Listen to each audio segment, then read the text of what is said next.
We welcome our guest, University Grants Commission UGC Chairman, Professor M. Jagadesh Kumar, to the 11th edition of Delhi Dialogues. Professor Kumar is an academician, administrator, and author. He took over the reins of UGC in February 22. Since then, he has launched many path-breaking initiatives and brought changes in the higher education sector to make India the global education provider.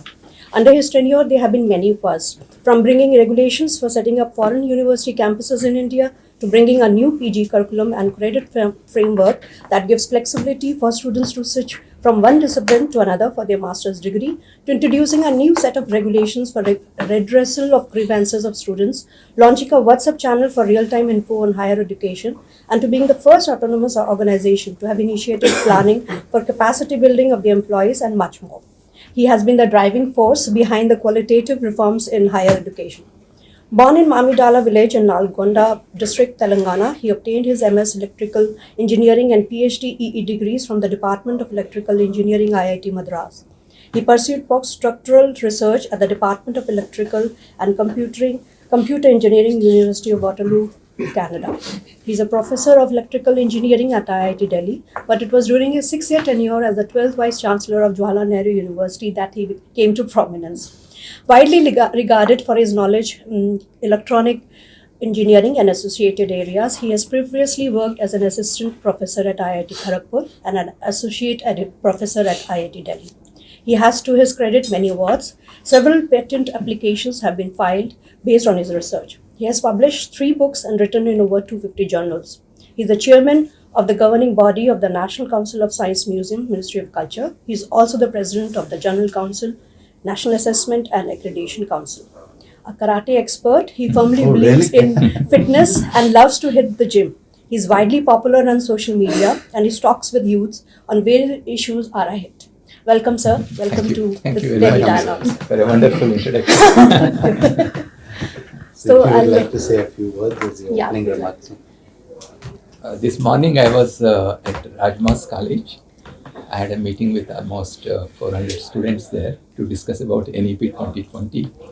And there they introduced me as chairman of UGC.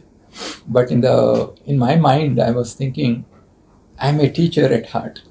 Teaching is my passion. Everything else is secondary.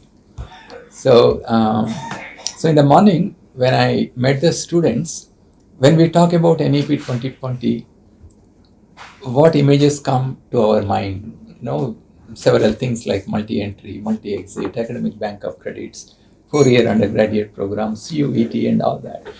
But there is another important component of NEP 2020, and that is taking care of the mental and physical well-being of our students. So I almost spent 15 minutes talking to the students how to train themselves to circumvent the challenges that they face, the anxiety and the stress that comes in their mind because of the challenges in their life. So nearly 15 minutes I was talking about only that. So when you said in the beginning that let us take lift, I said let us take the staircase because we need to integrate small physical activities in our life throughout the day in order to remain physically fit. Right? So that is one. And the other one, of course, is whenever I meet media friends, they will ask me, is there any new initiative coming up?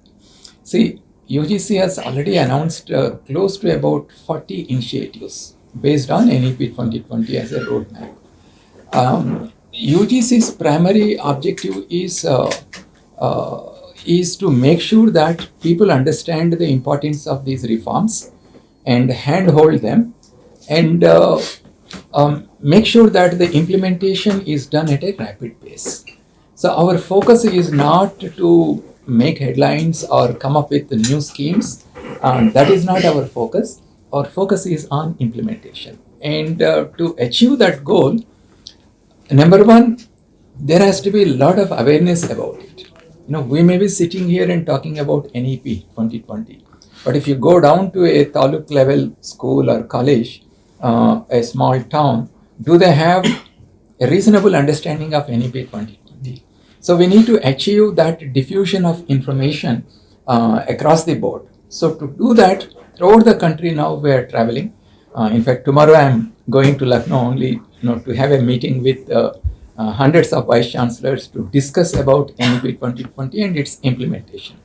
So the entire country we have divided into 5 zones, and at every zone we go and meet maybe 300, 400 vice chancellors, discuss with them, brainstorm, and see what are the challenges that they are facing and how we can find solutions to those challenges. So I must tell that across the country there is overwhelming enthusiasm among number one students and then the teachers and administrators.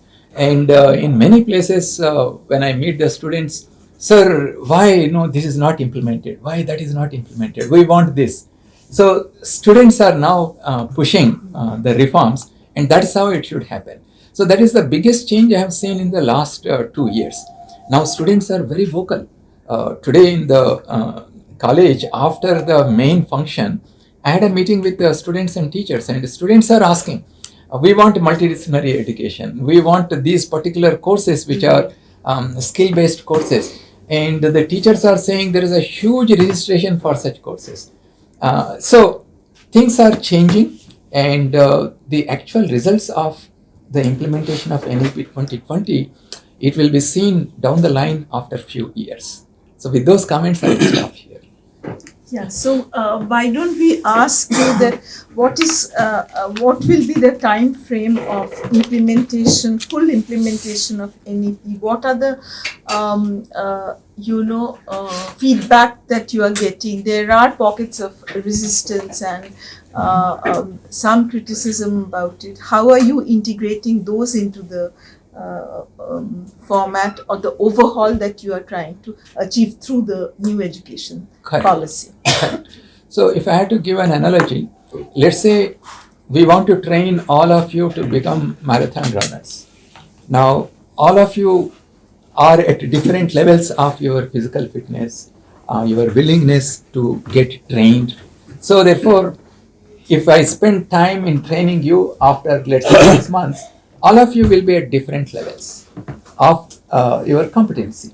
So a similar thing will happen in our education system also, because our country is very diverse and our educational institutions are spread from urban areas to rural areas. So therefore, we have to consistently keep working to make sure that these reforms are implemented. But at certain places, the reforms may be slowly implemented, but in other places, it will be implemented at a rapid pace. And as far as willingness or resistance to NEP 2020, in media we may be reading about a few states which have formed their own committee to design the education policy. We said all such efforts are welcome. All of us have to work together. If there is something good in other educational policies, we will look at them. And similarly, there is nothing that cannot be implemented in NEP, because all that what we are doing is that we need to strengthen our educational system so that our students will become catalysts for societal, economic and cultural change of our country. So who can oppose that basic principle? How you want to do it, there could be some points of differences, right? But what I have seen that even if some governments are not showing their willingness to implement NEP 2020 immediately, the student population is actually participating. For example, CUET, if you take, in southern states, Kerala has the largest number of students participating in CUET. And Tamil Nadu has the largest number of students participating in CUET. West Bengal also, there are a lot of students participating. So students are willing to adopt these reforms. And let me also tell you why a reform like CUET is becoming so popular, because it is providing a level playing ground to the students, irrespective of from which board they study, from which geographical region they come. And I'm pleasantly surprised to see that even in state universities, recently I was in a state university, the Vice-Chancellor was telling he is getting students from 25 different states in the country into his state university. So that kind of diversity is a welcome thing. It will foster national integration. It will foster lifelong friendships from students coming from diverse economic and geographical backgrounds. So similarly, 4-year undergraduate program. Even if some states have said that we may not implement, now you see if they don't implement, it is those students who will fall behind. So that is why even those students, the states are now implementing 4-year undergraduate program. Tell me why no state can say, why any state can say that we will not implement academic bank of credits. Because if the moment you implement academic bank of credits, it has huge advantages for the students' mobility. Now, if a particular state says we will not implement, then you are preventing the students from having this advantage of mobility for them. So therefore, there is everything in NEP 2020 is for the betterment of our educational system, and I am hopeful that all states will implement. So, sir, in the interim budget, the UGC funding has been slashed to by over 50%, and the overall education budget has also been cut. Government is promoting self-funding of public education institutions. Foreign universities are coming, government colleges are being given autonomy. So in this whole scenario, how do you ensure equal access to quality education to the weaker sections who will not be able to afford all these private expensive institutions?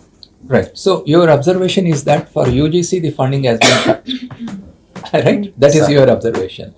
But if you see overall for education itself, there is an increase of 6.8% this year as compared to last year, about 1.2 lakhs. And out of that, for higher education, it is 47,600 crores. And again, that is 7.4% as compared to last year for higher education, higher as compared to last year. Now, within higher education, you have IIT system, you have university system, and all that. For all these central universities, deemed to be universities, and for all the schemes such as the scholarships and other research schemes and so on, and the establishment charges of UGC itself, because we have 650 staff, their salaries, pensions, and health schemes, and all that, all put together comes to UGC. And we have found that this year there is 8% increase in the fund that comes to UGC overall. And when this fund is given to UGC, it comes under three different heads. One head is called UGC head, the other one is called Central Universities, and the third one is the deemed to be universities. So for all three components put together, it is actually 8% more than the last year. The only thing that has happened, because you do not know as a reader of in the newspaper what has come, or in the budget what has come, under UGC head earlier, we used to have the fund for 53 Delhi University colleges and 3 BHU colleges, right? These are the only 2 central universities which have colleges associated with them. And that fund used to come under UGC head, not as central university head. So there is some realignment of that fund, and we have shifted that colleges fund and clubbed it with the central universities. So that's why the central university fund has gone up.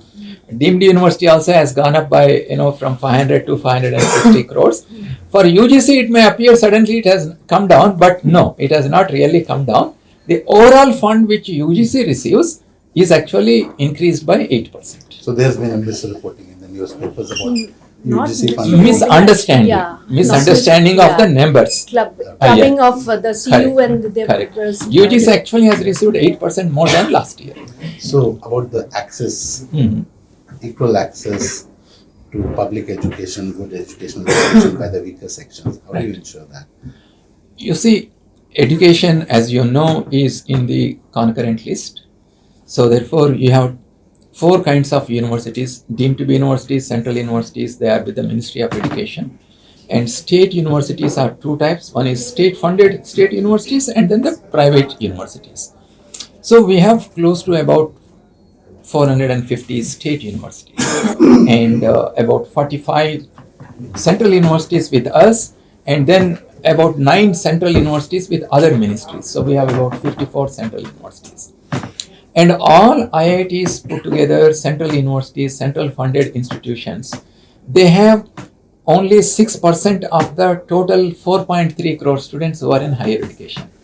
The remaining 94% are with the state universities, both state funded and the private universities. So therefore, there are two things here. If NEP 2020 has to really bring transformation in our country, it is the state universities which had to implement the NEP 2020, right? That is one. And two, it is the state governments, equally central government also in our institutions, we have to ensure that there is better access and equity, affordability of education, right? So as far as the state universities, whether it is private universities or state funded, UGC doesn't come into picture other than coordinating, determining, maintaining the educational standards in those universities. But as well as the central universities are concerned, the education is accessible in the sense that the tuition fees are minimal in central universities. You know, in JNU it is only 300 rupees per annum, right? 180 rupees in one semester, 120 rupees in another semester. So similarly in other central universities also, the tuition fees are very, very affordable. So all of us have to work together, both state governments and also the central government have to work together. So my question was in the light of autonomy and with private universities, foreign universities coming in, then the space for people to access gets limited for the weaker section. That was my question. So in that, how do you ensure that they continue to get weaker sections, continue not so rich people, continue to get quality education in public institutions? So as I said, in central universities, there is absolutely no problem. For example, when we started the School of Engineering at JNU, the tuition fee for SC/ST candidates is 0. Only the general candidates will pay the tuition fee on par with other engineering schools. So similarly, when we started the business management school in JNU, the general candidates will pay X amount, but the reserved category students will pay only half of that. So we are introducing measures to make it accessible, and a similar thing has to be done in the state universities also. And in many of the state universities, there is something called reimbursement of the fee. The state government will reimburse the fee for the reserved category students. So the affirmative actions and making education accessible, those schemes are going on, but we need to scale it up because we are planning to increase the GER to 50%, and there will be many more students who will be coming to the higher education. We need to plan on how to make this education accessible, and every learner who wants to learn should have accessible education available to them. So one way of doing that is by introducing technology. So we are working parallel to the physical education mode. When the online education, we are working on it. Just to give you one example, few days ago we had a meeting on SWAYAM. We are now coming up with the SWAYAM Plus, which will provide a lot of courses which are skill-oriented courses to the students. And SWAYAM is a very, very affordable platform to many students. Absolutely. And today, with the availability of broadband internet connection across the country, and I was reading recently a report that youngsters in the age group of 18 to 25, they have access to smartphones, right? Almost everybody has access to smartphones, and most of these applications can be accessed on the smartphone. And you know that across the country today, on an average, more than 20 hours of electricity is available everywhere. So there is no problem with electricity, and most of the devices are now available with the young people, and internet is available. So that is why education also is one of the important areas to be embedded into our digital public infrastructure. And that's the reason why recently when G20, the presidency was there, India led so successfully, the G20 education ministers group, they passed 4 resolutions. One of them is, which reflects the central objectives of our NEP 2020. So one of them is enhancing the foundational literacy and numeracy among the students, and leveraging the digital technology in education, and making the education more meaningful in the lives of our future workforce. When I say future workforce, it is not necessarily the students who are passing out of the universities with degrees, even those who are not passing out, who are and the fourth one is more cross-border collaboration in higher education, research and innovation. So you see that we are very closely working on many of these aspects so that education becomes affordable and accessible. The NEP 2020 is yet to be completely implemented. Is there a year by which you plan to see the complete implementation happening? Or when will it happen? So NEP 2020 is a vision document. Right. And we need to operationalize it. In order to operationalize it, we need to pick up different aspects of NEP 2020 and design this operationalization. So as I said, in school education, certain things are happening. In higher education, UGC has brought out already 40 reforms. And similarly in vocational and skill education also it is happening. So the national credit framework now brings all these 3 together. And few days ago we have also announced the launching of Appar unique ID for the students. Appar, as you know, is automated permanent academic account registry. Every student who joins the school system will now have the Appar ID, and as they pass through their educational journey and come out of the higher educational institution, they will have this Appar ID. And the national education, the national credit framework, it has also suggested certain reforms in the school education, because who is feeding the higher education? It is the school education. So therefore, you have to focus on that also. So I'll tell you some of the reforms in school education as we discuss. To your question, therefore, that when will we completely implement NEP 2020 is, the answer to that is that there are 2 things that we have set in front of us. One, 2035 is a kind of deadline we have put to achieve 50% GER. But GER alone is not our target. Our target is to transform our school system and also our higher educational system in such a way that our students receive holistic education. And holistic education means it includes experiential learning, it includes revising and reviewing our assessment processes. It includes providing multidisciplinary education to them.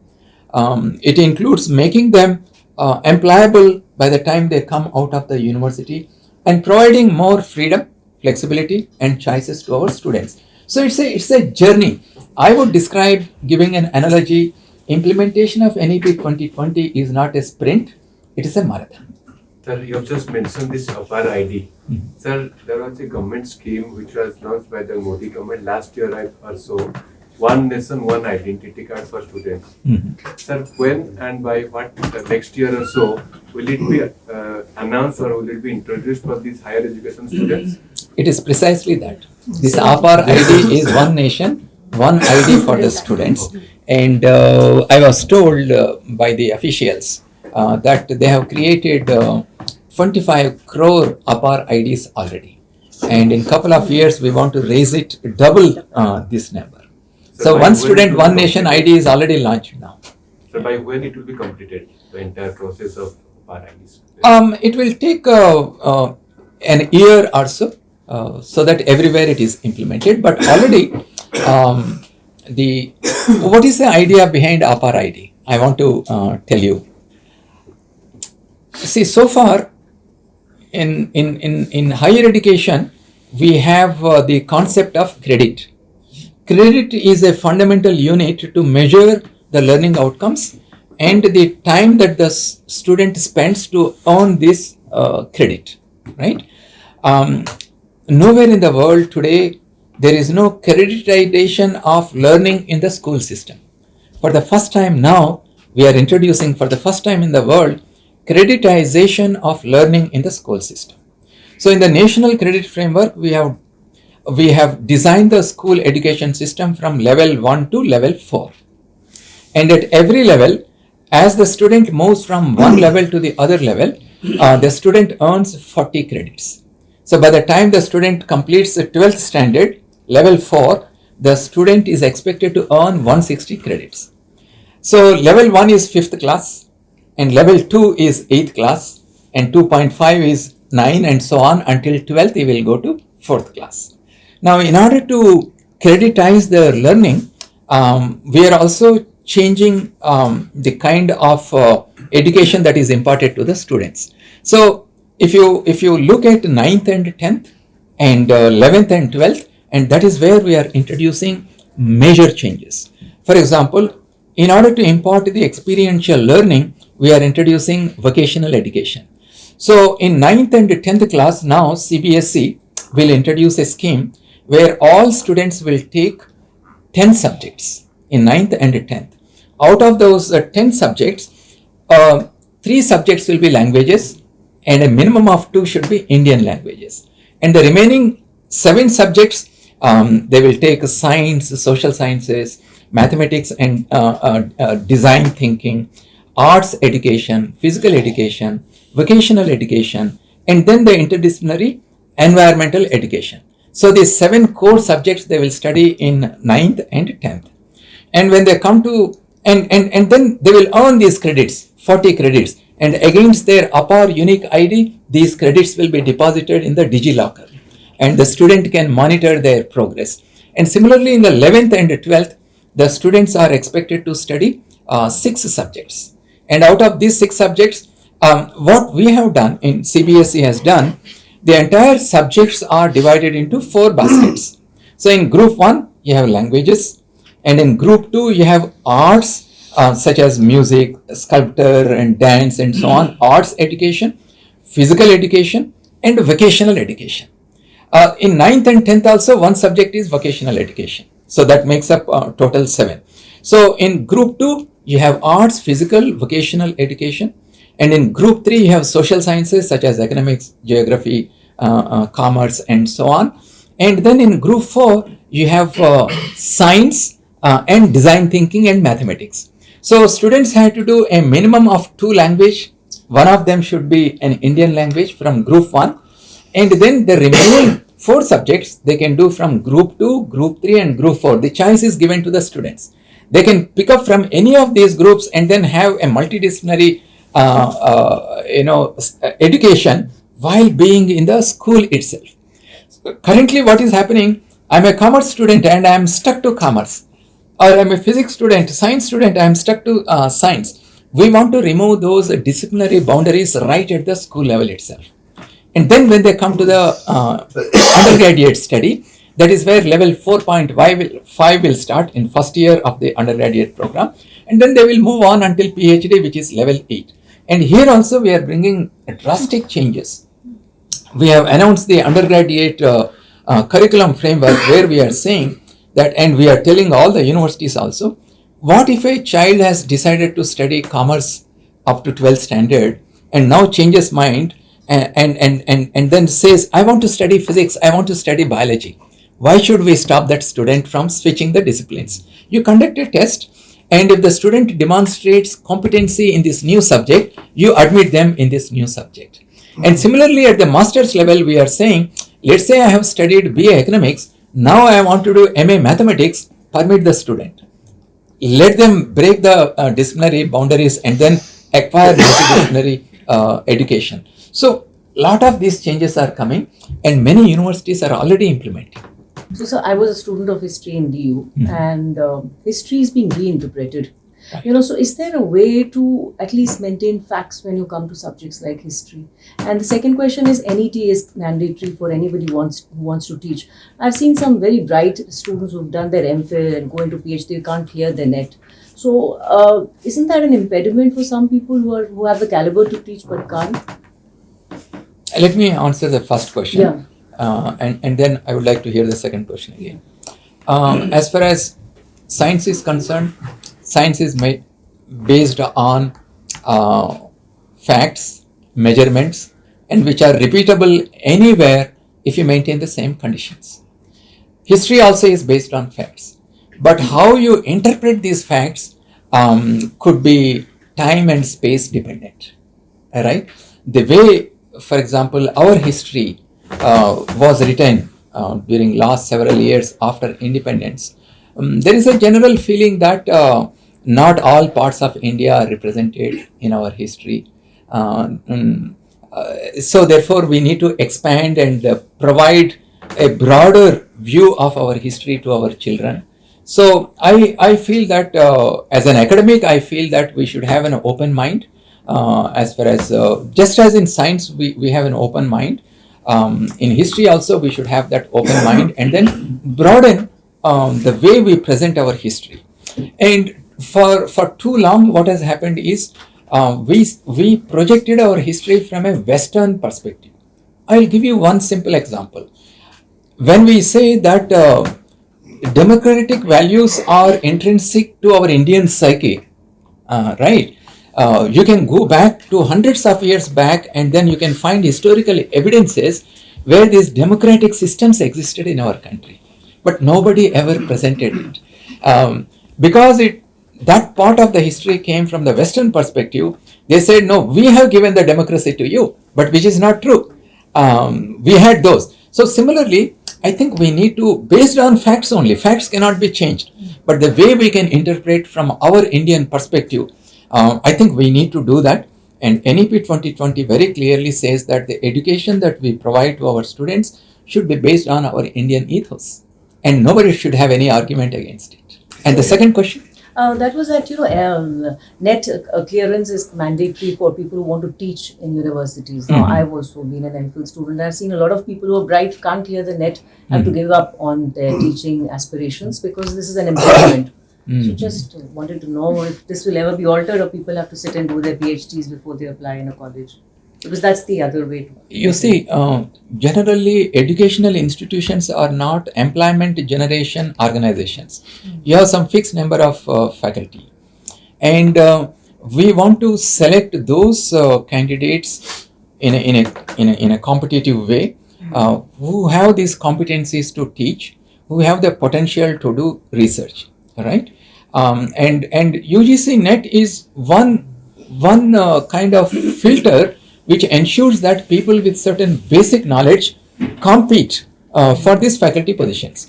So just clearing UGC NET alone is not sufficient, and after that you will have a search committee, you will have experts in that subject, they will examine your competency levels, and then you are selected. So you always have certain fixed number of positions, but a large number of people competing for that. So therefore I think it's better in the interest of our institutions that we maintain standards while selecting the candidates. So, but in general, what happens is whenever we set any such procedure, no procedure is ideal, 100% ideal. So therefore, whenever we set a rule, there will be some people who may not benefit from this rule, but the larger interest of the universities will be served. So I have this question on de-reservation. There was a lot of debate on de-reservation of reserved posts, and when the New Indian Express report came out, both UGC and the Education Ministry gave their clarification. But later, this draft was removed from the website. So, like your right, right. Well, as soon as it came to our notice, both the Ministry of Education and UGC have made it very, very clear that there is nothing like de-reservation. And this committee was formed sometime in 2020. Basically, there was some guideline in UGC, which was released by UGC maybe in 2006 to bring clarity on the implementation of reservation policy in the university system, government-funded university system. But later on, there were several other things. Like in 2019, we had the Parliament Act, Central Educational Institutions teachers reservation in teachers recruitment 2019 Act, and then there was a Supreme Court and Allahabad High Court issue also where they mentioned that the university should be considered as a single unit for preparing the reservation roster. And then in 2019 March, EWS reservation also was there. So therefore, I think in 2020, UGC might have decided to form a committee to bring in all these things in one single document and send to all the universities so that the reservation policy is effectively implemented. So the committee gave its report after 3.5 years, and usually our practice is that we put it in the public domain for public feedback, and also if there are any errors or any mistakes, public will tell us and then we will correct. And we put it in the public domain in 2023, December 27, and January 28th, I think, was the last date for giving the feedback. So the last date, on the last date, this news item came, and then immediately we issued a clarification that there is nothing like de-reservation, and the act which came, the Central Educational Institutions reservations in teacher recruitment 2019 is the final act, and that has to be implemented by all the government funded institutions. Okay, so there's no nothing like a de-reservation. Absolutely, it was immediately made clear by both the ministry and as well as the UGC. Okay. It's about, you spoke about the resistance of some of the states. So some of the states like Kerala or West Bengal or Karnataka, they've already gone ahead and setting up a committee for their policies. So what they say is that, what they are saying is that, the policy, this new policy is also taking away the rights from the states, which comes under the concurrent list. So, undermining the democratic rights. Even CUET, what they're saying is that hardly 20,000 schools are teaching, CBSE syllabus. So, if the students who want to attend the, to get admission from Delhi colleges, or they are at a disadvantage. So, how do you react to it? In CUET, a lot of state board students are actually clearing and joining the central universities. So that the state board students have a disadvantage is actually not a and CUET syllabus is limited to 12th standard, and the syllabus is already known, right? So there is, I don't see any disadvantage for the state board students at all. And no student has told me when I travel across the country that they are facing any difficulty in preparing for CUET. So, you've already spoken about the academic bank credits. But just wanted to know that is there a provision that you can probably, get out of the undergraduate program and the postgraduate program and rejoin it again, mid-course, as you already mentioned.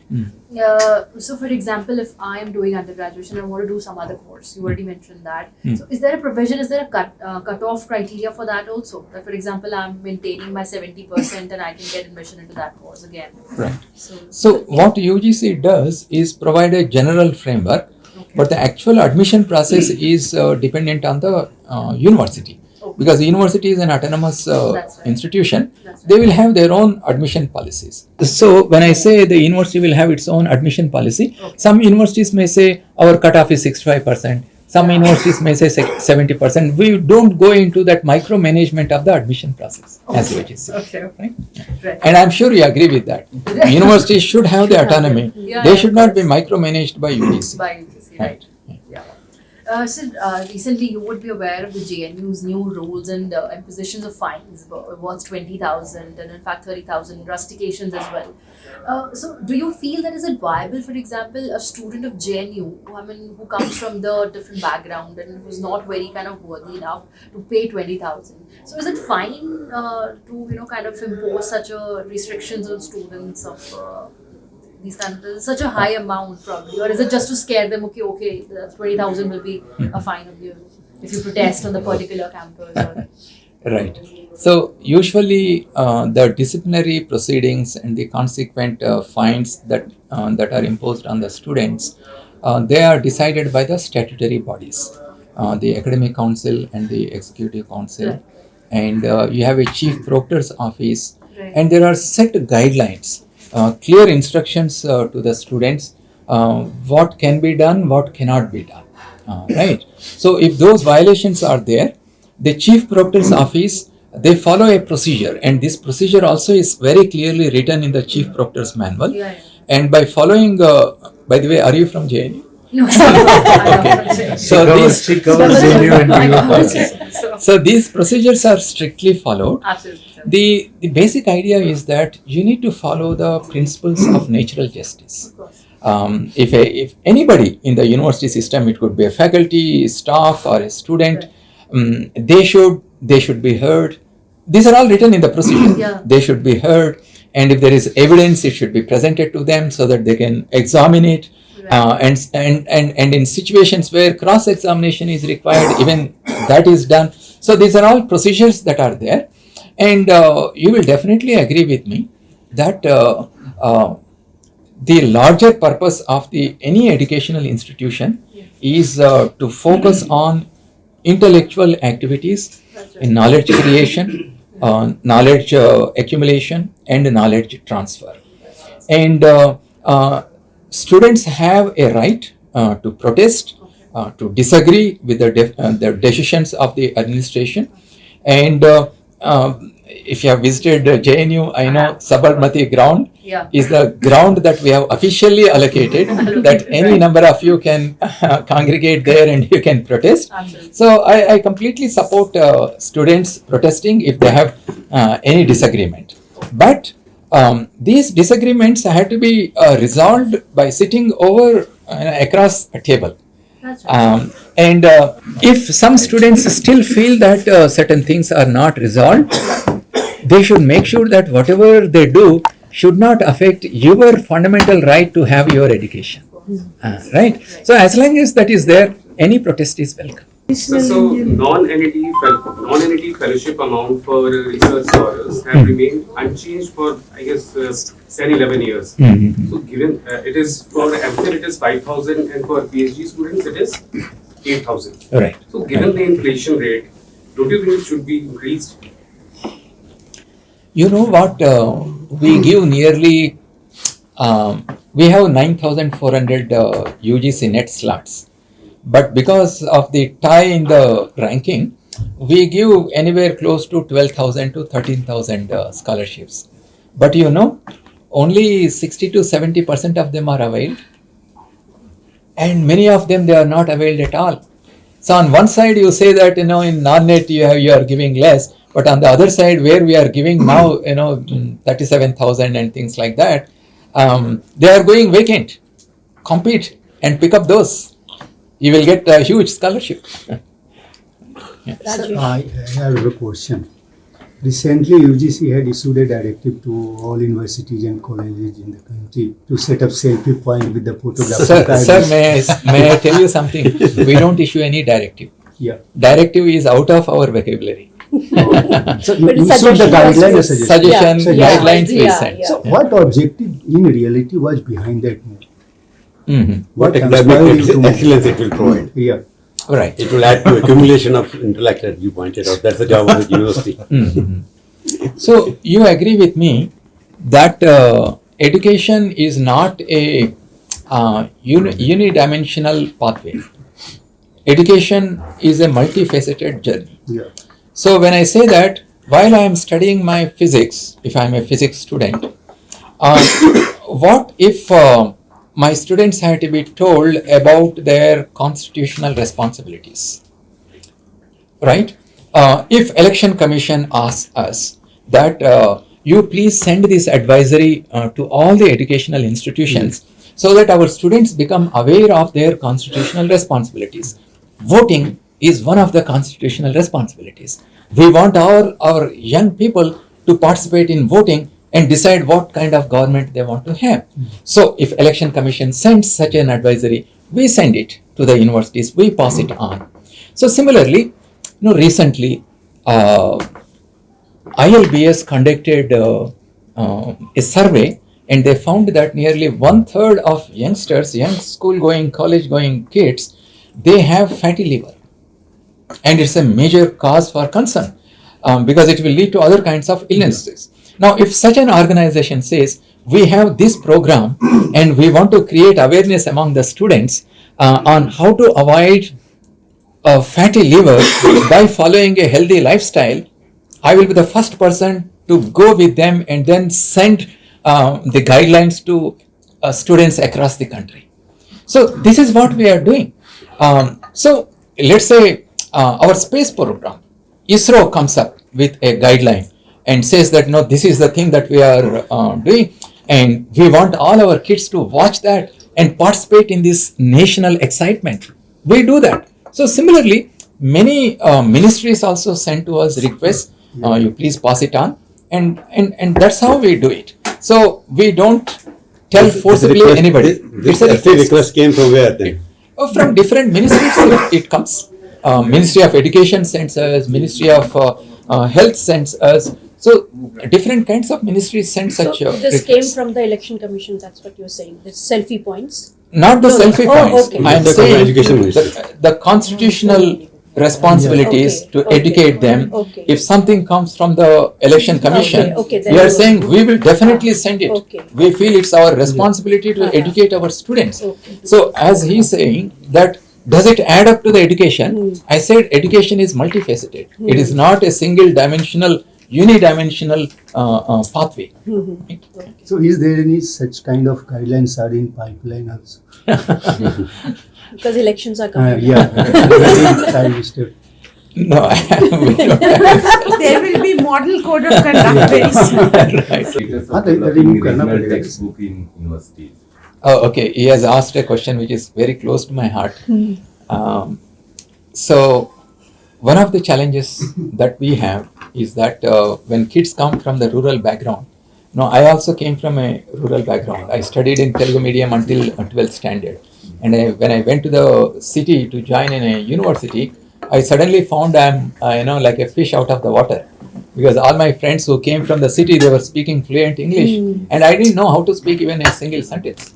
So later I had to learn on my own. So that can affect my learning in the university system also. And what is happening today is that right from the school level, when the kid in her amazement trying to learn the nature around her, we are forcing her to learn a new language and see the world through this new language. And that impairs the learning abilities of the students. And that's the reason why National Education Policy said in the school system, we must focus on our mother tongue, on our Indian languages. I will not use the word regional or local languages, all are our Indian languages. So UGC has taken up this responsibility of bringing out close to 1200 to 1500 textbooks in different languages. So we have identified the nodal universities in different states, and then the nodal universities are now working with the authors, and the digital version of the books will be brought out. And remember, the whole thing is a voluntary effort. The teachers are coming forward to write the books out of love, to share the knowledge with the students free of cost. The teacher, of course, will have the copyright for the book. And all these digital books will be made available on a portal called eComb, which was inaugurated by our Honorable President. And any student can freely download these textbooks. So we are working on that very seriously. So our timeline is in next 12 months, we should be able to bring out these books. UGC has introduced a new set of regulations for redressal of grievance of the student. So how have these regulations helped in addressing their complaints and grievances? Imagine you are a student and you find that the food quality in the hostel is not good. You go and complain to the warden. He doesn't bother. You go and complain to somebody else. Nobody bothers. Where will you go? And you feel completely helpless. You feel that the entire system is against me and nobody is bothered about my concern. And that can lead to a lot of stress in the minds of the students, and that can affect their mental well-being. Mess food I have given just an example. There can be n number of issues over which the student mind is agitated. So is it not our responsibility to sit with the student, understand the concern, and then find a solution to that? within the reasonable possibilities that exist in the institution. So to ensure that, we have come up with a regulation which says that every university should have student grievance redressal committees. You can have multiple of them at each school, can have at the university level, you can have, and resolve these issues.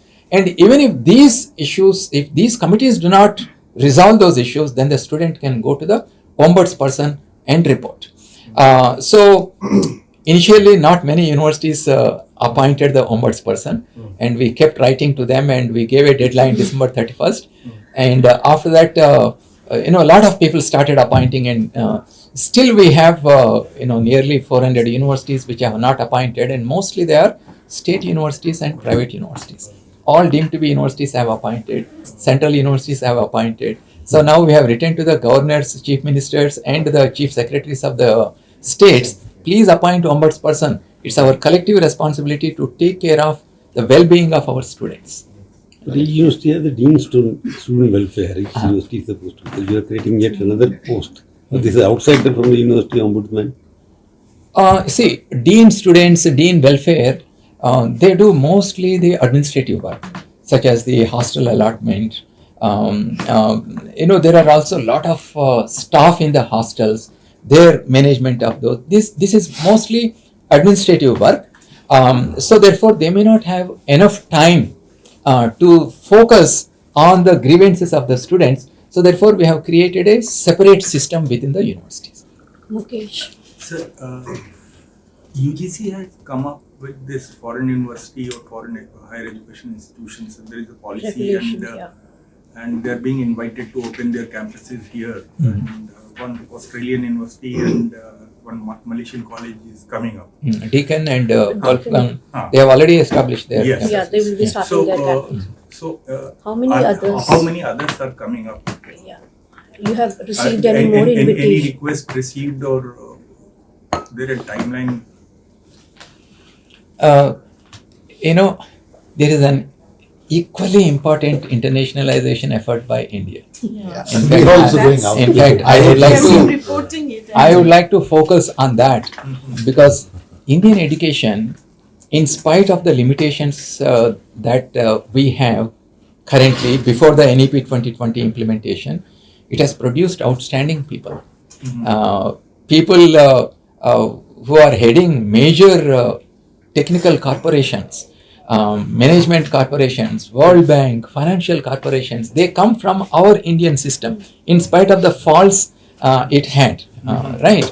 So we are, of course, now times are changing, and we need to transform this existing system and then scale it up so that on a larger scale, you will start seeing Indians doing wonderful work within India and also globally. And for that reason only, we are implementing NEP 2020. But many countries across the globe, they know that we do have outstanding institutions. In IIT system, we have IITs. In the university system also, we have institutions like JNU, which are globally well known, right? So when we talk about internationalization of education, it is not one way, it is two way. We want both ways. And that is why IITs have started now in Abu Dhabi and Tanzania also we have started. And people globally, when I go and meet people, they have immense respect for Indian education system. And when our Indian institutions go out, we are establishing in different kinds of places. One set of places are where there is a lot of Indian diaspora and they want to have this Indian education. And there is another kind of places where they want to strengthen their own educational system. So we plan to go to such places also, right? So that is one. And the advantage, of course, is it's a kind of soft power for us. We build the image of India, and when those kids study in our institutions, they will also become ambassadors of our country, which is good. And the other one is we also need to expose our students to globalization, international education. And with that concept in our mind, we brought these regulations. But we brought two regulations because we are talking about affordability. The first one we brought out was in May 2022. That was on twinning, joint and dual degrees. So many of us, as parents, we spend our life savings on our kids' education. So many parents may not be able to send their kids for a full program, 4 years abroad. They may not be able to send. But I may be able to send for a semester or two and give a glimpse of international education to my kid, and kid will come back and continue. So the twinning, joint and dual degree program is for those people who may not be financially sound but can have access to international education. So already more than 50 universities have signed MOU, and already batches of students are going for a semester or two and coming back. And the other one is letting the international universities come and establish their campuses here. This also makes international education affordable, because number one, your living costs are going down, and then the social advantage. Today, if a kid goes there, the kid can come back only after an year because it's so expensive to travel. But now, Dasara comes, Diwali comes, I can go home. So that social bonding will be there, which is very, very good.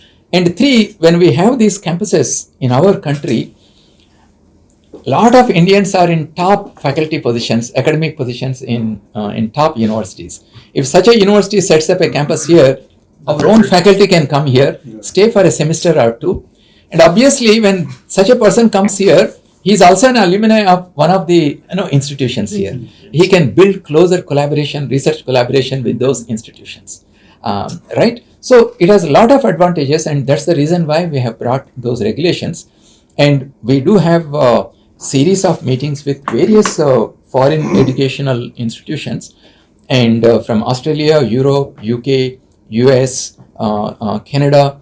Lot of institutions are interested in coming and setting up the campuses here. So we don't have any high ranking, we don't figure in the best ranking universities in the world. Minus IIT Bombay in some surveys. Why is that? What does the rank represent? I want to understand. It represents excellence. It represents excellence. And there is a prestige attached to it also. Why prestige is attached to rank? Do we attach similar prestige to ranks in India? We don't really attach. We know through word of mouth, this is a great university, this is a college, we want admission there, we go there. Niti is creating a rank every day. Because they also have a ranking system for colleges. No, I'm not discounting rank. I'm only trying to picturize what comes to our mind when we talk about rank. I agree with you. But we should not be selective. This rank is good for us, this rank is bad. Correct. We should not be selective. Any ranking system, it should represent the true objectives of the university. And can all universities have same objectives? Different universities have different objectives. So let's say I have established a university in a tribal region, and there are lakhs of students there, thousands of students in that region. By providing them high quality education, by transforming their lives, each student, and there is a family behind that student, their life also is transformed. Now that is the objective. Can we measure that objective and see how well the university has achieved its objective and then rank it? Similarly, if an IIT is there, the IIT is expected to do research in emerging areas, publish in top class journals, go for patenting, go for startup companies, technology development. Now the objectives are different. Now the problem comes here. When I use a ranking measurement, if I use the same scale and measure all the universities using one-fits-all measure, then you are not really representing the true objectives of the university. But your NRF does exactly that, sir. Yeah. Wait. I will come to that. So the global rankings have this difficulty that they talk about how many foreign students you have in our institution, how many foreign faculty you have, how many citations you have. Today, citations also can be gamed. Right? And then 50% for perception. I am not saying we should not go for ranking. Our institutions also should come up in the ranking system. But we also should be aware of the loopholes in the existing ranking system. Right? So the question to the answer to your question, why our institutions are not in the top 100 or 300 is because of this reason. Do you know that JNU, if you see disciplinary wise ranking, it comes between 150 and 200 in certain disciplines, between 50 and 100 in certain disciplines like sociology and anthropology. But overall, if you see, I don't have foreign faculty, I don't have foreign students, so therefore I come down in the overall ranking. So excellence does exist in our institutions, and NIRF actually is a multi-dimensional ranking system.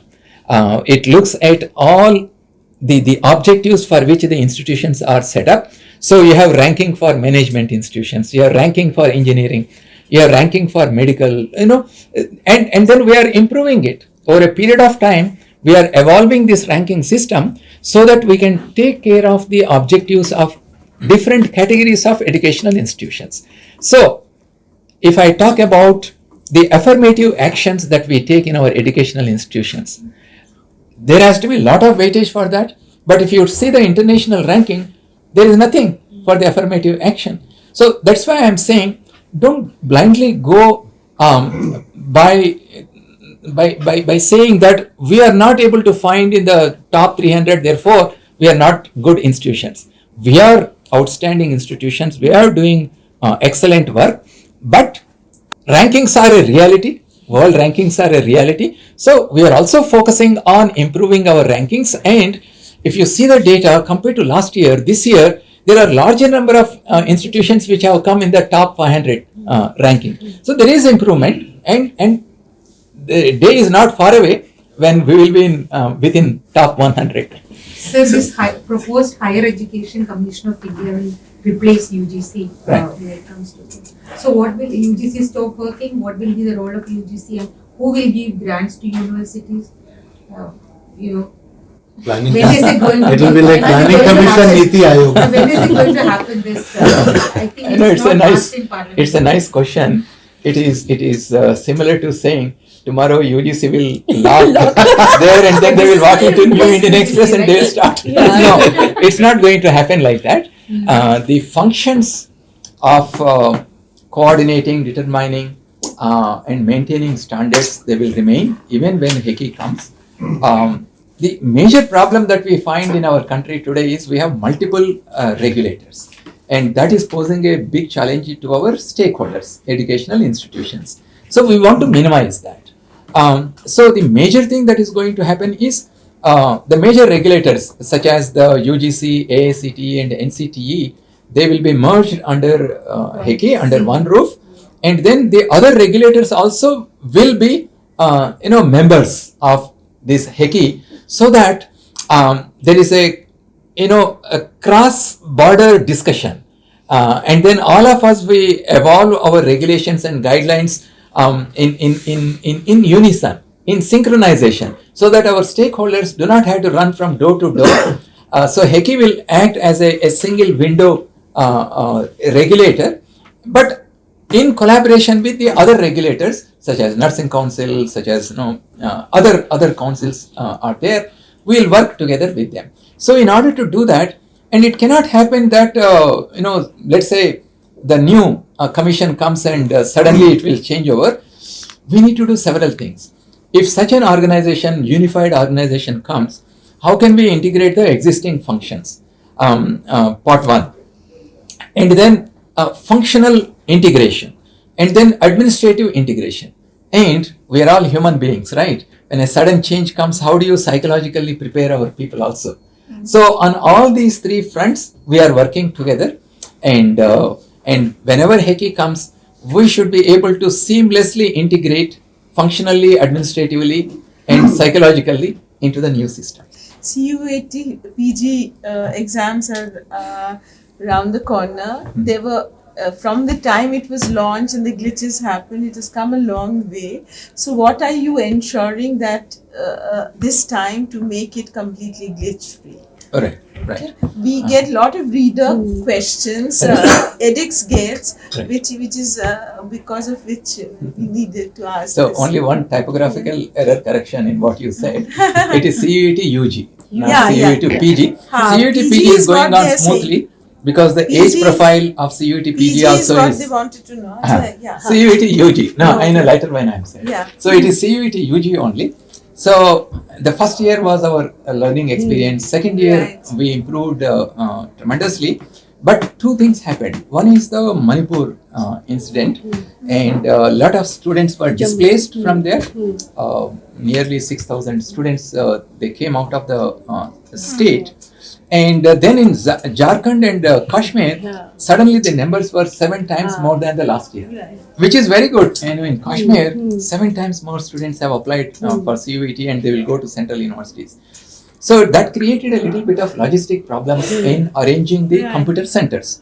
So this year, therefore, what we are doing is we are going into a hybrid mode of CUET UG. We know certain papers such as English, general test, economics, mathematics, physics, chemistry. Large number of students write these papers. So we are planning to therefore conduct this in OMR based mode so that we can use our existing schools and colleges as centers, and we can give the first preference of the center to the student. So students do not have to travel far away places. And then the entire duration, the period of the conduct of the exam can be shrunk. Last year it went on for 5 weeks, because we had to contact the students who came out of Manipur. We contacted each and every student by phone. Are you in Bangalore? We will arrange the center in Bangalore. Are you in Mumbai? Are you in Delhi? We will arrange. Each and every student was contacted, and then we arranged the test to them. Right. Last time there was hardly any glitches. First year I remember our phones also didn't stop, and our WhatsApp messages were getting flooded from so during that period, requests and so there will be hybrid mode. Yeah, during that period we actually work sleepless nights. We don't sleep and we work. That part you will not know. You will know when something goes wrong. That's what you will tell us. So in hybrid mode we will be conducting. But if there are some papers where there is a less number of registration, we will go ahead with the computer based, because it's easier to organize the centers for that small number of papers. And because we are shrinking the period of the examination, we are also targeting to announce the results by June 1st week or latest by June 2nd week, so that the university admission process can start immediately. And the other change that we are doing is our data shows that last year 19 lakh students registered for the exam. But since students take multiple papers, we have to arrange 26 lakh slots. A student may write 4 papers, 3 papers, and like that. But we gave the option for the students to choose up to 10 papers. Less than 1% or 1% of the students only chose 10 papers, but majority chose only 3 or 4 papers. But because of this small percentage who chose 10 papers, logistically it became difficult for us to schedule the exams. So that spread the number of days. So to overcome that problem, this year we are saying students can write a maximum of 6 papers. Because anyway they are choosing only 3 or 4. So out of these 6 papers, they can choose, for example, 4 core papers and 1 language, 1 general test. Or they can choose 3 core papers, 2 languages and 1 general test. So various combinations they can use, but they can take maximum of 6 papers. So these are the 2 major changes that we are bringing to make CUET UG experience very, very smooth. So while we talk so much about the welfare of students, yet the harsh reality remains that as per latest government data from 2019 to 2021, 36,000 students have died by suicide. So how do we plan to prevent this serious problem? Right.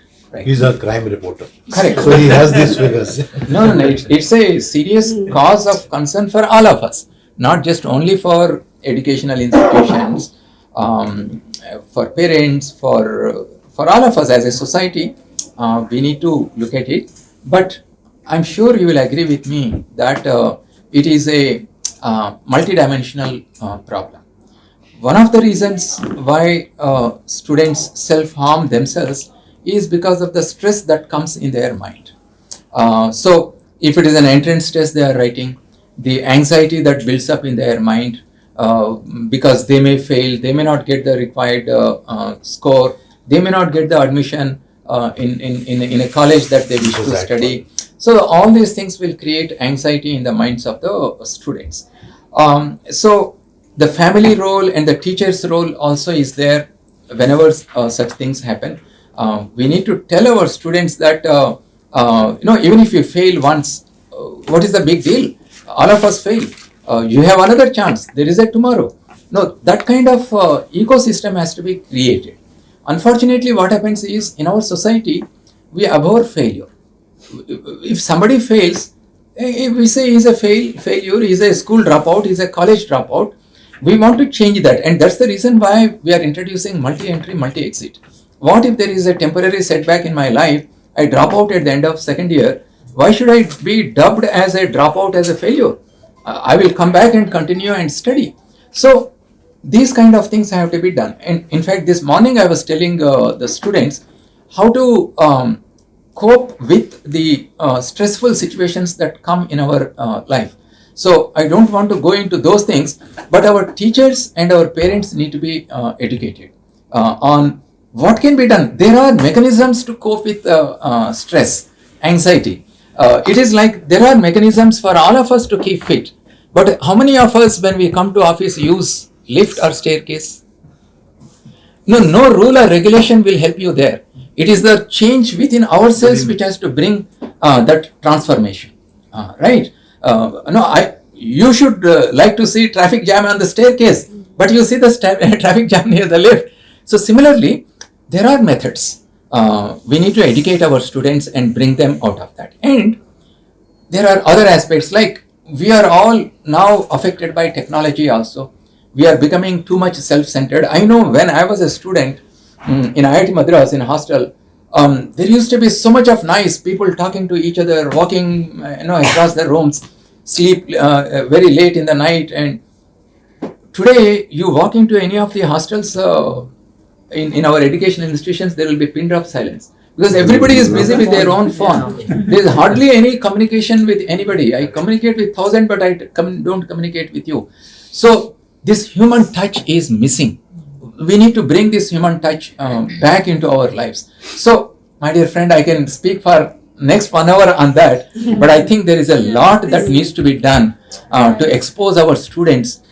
So that's why UGC also has come up with guidelines on creating an ecosystem for the physical and the mental well-being of our students, such as conducting meditation classes, telling them about techniques for mindfulness, encouraging students in sports. How many students participate in sports?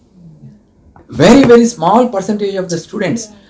Education alone, getting grades alone, getting a big package alone is not life. There is a much bigger life beyond those goals. So society also has to change, right? That is why you see, we don't announce the packages for our students in IITs.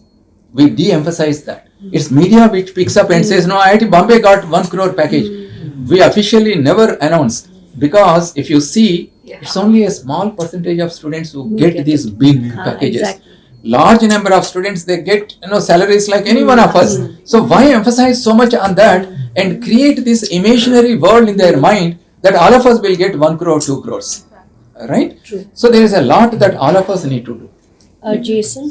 Sir, there is a massive exodus of students reported from states like Kerala and Punjab to European countries, especially UK and Canada. Even US. Are you from Kerala? Yeah. And because when I went to Kerala, a similar feedback was given to me.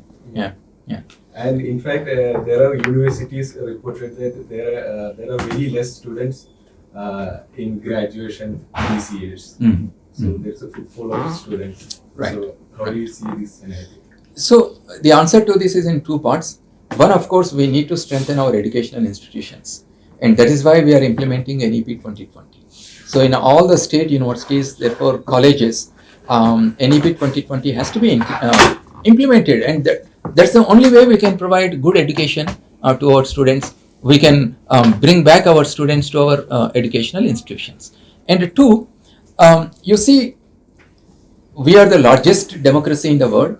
We are 1.4 billion, and we have the largest number of young people in the in the country as compared to anywhere in the world, and they are all aspirational, and they are all averse. They are not averse to risk taking, right? So, because ours is a democratic country and we are becoming an economic power, the income levels are going up. People have money, affordable money. So those people, they would like to have access to high quality education wherever it is available, and that's the reason why every year, last year 7 to 8 lakh students went abroad, and it's not that only students from cities are going. A recent report says that from tier 2 and tier 3 cities, also large number of more than 54% of the students who are going abroad are from tier 2, tier 3 cities. From tier 1, it's only 34% or so. So the aspirations are going up, and even if our students go outside, this concept of brain drain is outdated, right? Because our Indians, wherever they go, our Indian diaspora, they have become a pride for our country. They contribute to the global good by integrating with the societies wherever they are living. And at the same time, somebody asked, "Sir, all talented people are going out of our country." I said, it's a misnomer. Our country is going to become from 5th to 3rd largest economy. It's only because all of us, we are working here, right? We are able to put on Chandrayaan on Moon. It's only because all of us are here. So it's not that all talented people are going and we are staying back. It's not that. There is enormous talent in India. Even if some of it goes out and contributes to the global good, that will give only positive returns to our country. This over 13,000 students dropped out from IITs, IIMs, which is a major concern, and Education Minister also talked about it, that how can we stop that? So anything that has been done after the IT Council discussed it? Right. We usually take a lot of measures within the IIT system to take care of the students who may not be able to cope with the education within the IIT system. For example, we provide them extended period. If the degree program is 4 years, they can extend it to 5th year and then complete. And then we also have special classes for those students who need that kind of help. Especially some of the students who come from rural backgrounds, who may have difficulty in understanding English, who may feel very shy in a large class standing up and in a flattering English asking a question. So we also provide training to them.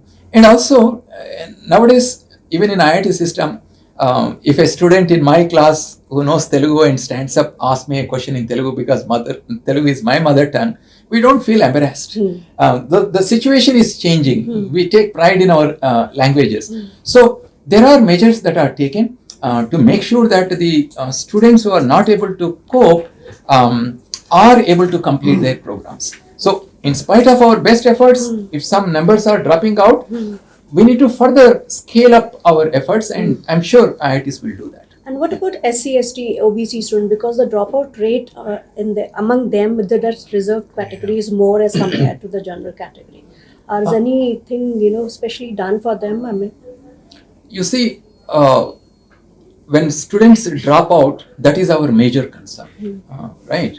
And the mechanisms that we develop within our educational systems are focused on how to help the student to cope with the pressures of the education within the educational system. So I wouldn't like to categorize the students as SC, ST, or only those students are dropping out. It can happen to any student. But the suicide rate, if we see, it's more among this category only. That's what I don't have access to such data. That only these category are committing more suicide. basically as compared to the government data that has been shared with us in the parliament. That's what has shown that the suicide rate among this category is more. Correct. You see, self-harm is a decision made by a human being, and that decision is influenced by several factors, right? So it's very hard to pinpoint which factor triggered that person to take that momentary decision without really thinking about it. Right. It's very hard. Yeah. Is there a system of counseling that is being stepped up in colleges? And when you talk about programs for sensitizing students and teachers on these measures, is there any step that is taken to sensitize the staff which deals with clerical staff? It's when a student goes, this has been our experience. Post-COVID, we saw a large number of mental health cases. So these are the kind of reports that we were getting. When the student goes, it's not the professor or the teacher he or she is interacting with, or the examiner controller, but he or she has to go through this clerical staff who neither know the new UGC guideline nor are sensitive towards it. Okay, even if you tell them that this is the guideline, they don't respond because that sensitivity is lacking. So is there any program that is being designed to ensure that these things can be streamlined? Right. It's a mix of experiences, because in many universities, including IITs, we have two kinds of student help systems. One is professional counseling we have, and students can go and approach those professionals. The other one is we have the faculty mentors who have regular dialogue with the students outside the classroom. They can drop in and then talk to the faculty. So we have both mechanisms. And as far as the mental well-being of the students are concerned, UGC has very, very clear guidelines which have been sent. And whenever we talk to the Vice-Chancellors, we try to sensitize them. And it's a process I think all of us have to take very seriously. Right. As an organization, we were also trying to do that, because post-COVID, we internally in the office setup also, we had very many young people living alone, facing this kind of problem. And then we had counselors coming in, and we had people from NIMHANS and various other organizations, similar kind of dialogue, where we came to know about these things. So we also have what is known as online Chetana lecture series conducted by UGC. These are best practices in higher educational institutions. So we do arrange lectures by experts on topics such as this, and thousands of people attend. But you see, our country is so big. Our institutions, we may be touching a small cross section of the total educational institution population. So this has to be done on a continuous basis, and let all of us do that. So this NEP has proposed exams at class 3, class 5 and class 8. So we educationists think that it will lead to more dropouts, and it's not there in this current system now. So has the government decided on that, or there is going to be any change? No, about exams at that level I am not aware. Yeah, at least in the discussions that I have participated, that is there in the plan.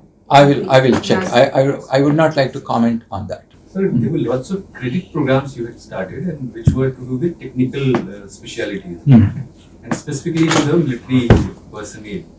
So how is it going to be done further, and how about Agniveers? Because you have announced lots of such programs, and they are trade specializations, which is like mechanics, which is like electronics, which is like aviation, radar, and all.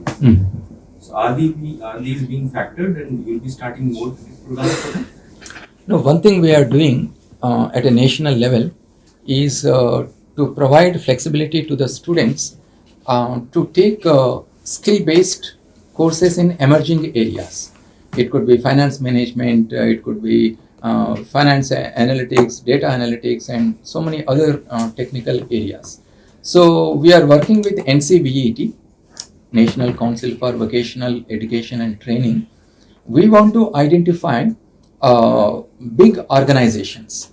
When I say big in terms of their size and the quality of training that they provide, NCVET will identify those organizations. Let's say X organizations we advertise, we identify, and each of those organizations will give certain number of skill-based online courses. In some cases, there could be short-term physical training also. And once this happens, we want to announce it on the SIT, Skill India Digital Portal. And from universities, students can access these courses, undergo the training, take the exam and their credits will be stored in the ABC portal and they will be transferred to the respective institutions. So let us say I'm doing BA history, but I have a deep interest in data analytics. So the remaining, I can do 50% of my total credits. Out of 160, I do 80 credits in history, but the remaining 80 credits, I may do 40 credits in certain skill area, another 40 credits in another skill area, so that my employment opportunities will go up. So we are planning to start on this because our major focus is on students who are doing BA, BSc and BCom. Because out of 4.3 crores, 70% of the students do these degree courses. So what will I do if I do certain undergraduate program? What next? That comes in my mind. So either you can take these skill courses as a standalone certification, earn the credits, or you can integrate it into your own regular program so that you are not overburdened with extra credits. So this we are planning to implement. There are lots of engineering colleges, buildings are shutting down. Private engineering colleges Private engineering especially. colleges shutting down, and we came to know that, my reports are also on that, they are turning into a cattle keeping kind of a thing because no one is there. So is there any plan in a place that these infrastructures which private parties have created is being used for some other purposes and all? Some skill education and stuff. I'm looking for ASCT chairman.